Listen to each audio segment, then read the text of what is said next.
Thank you, Mr. Speaker. Yes, an act respecting residential tenancies. Bill 25.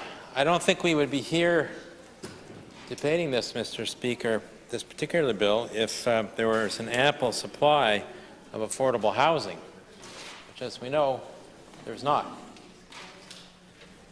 And that's, in a way, part of the root of the problem. And that could be solved, Mr. Speaker, if this government would decide to inflate the tires on the New Brunswick Housing Corporation and restore it to its rightful place as a crown agency of government, to ensure that it can carry out its mandate under the New Brunswick Housing Act, which substantially is to ensure there's an adequate supply of affordable housing. And it hasn't been able to do that since it lost its staff and it lost its minister, and it became really just a legal formality, Mr. Speaker, embedded inside the Department of Social Development.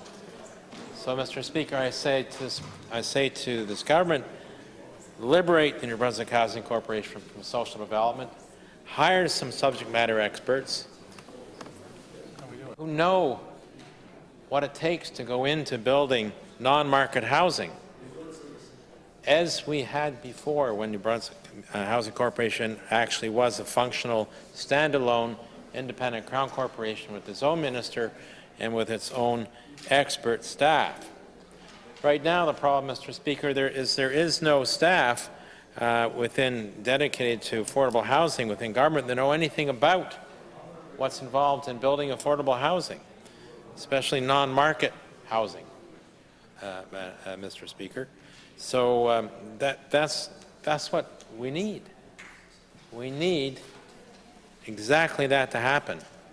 Take New Brunswick Housing Corporation outside of the Department of Social Development, reestablish it as an independent Crown Corporation, hire some subject matter experts to make it staff.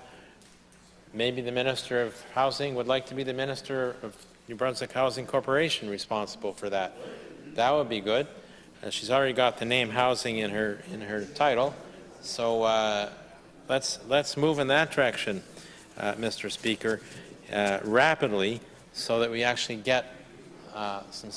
Like I said earlier today, what we need is a boom in the construction of affordable housing, a construction boom in non-market housing, and the only thing that's going to move that along, Mr. Speaker, is not the lack of a rent cap, as has been suggested, but direct engagement by government in building affordable housing and supporting the construction of affordable housing that's non-market, by co-ops, by non-profits, by community organizations, by faith organizations, in a way that would actually make a substantial difference in the overall supply in a reasonably short period of time, supply of affordable housing.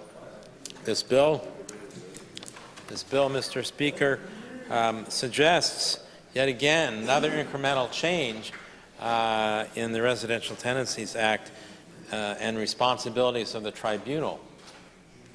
And it's a serious... Yes, Mr. Speaker. We've reached the end of the day. Member. Government House Leader. Thank you, Mr.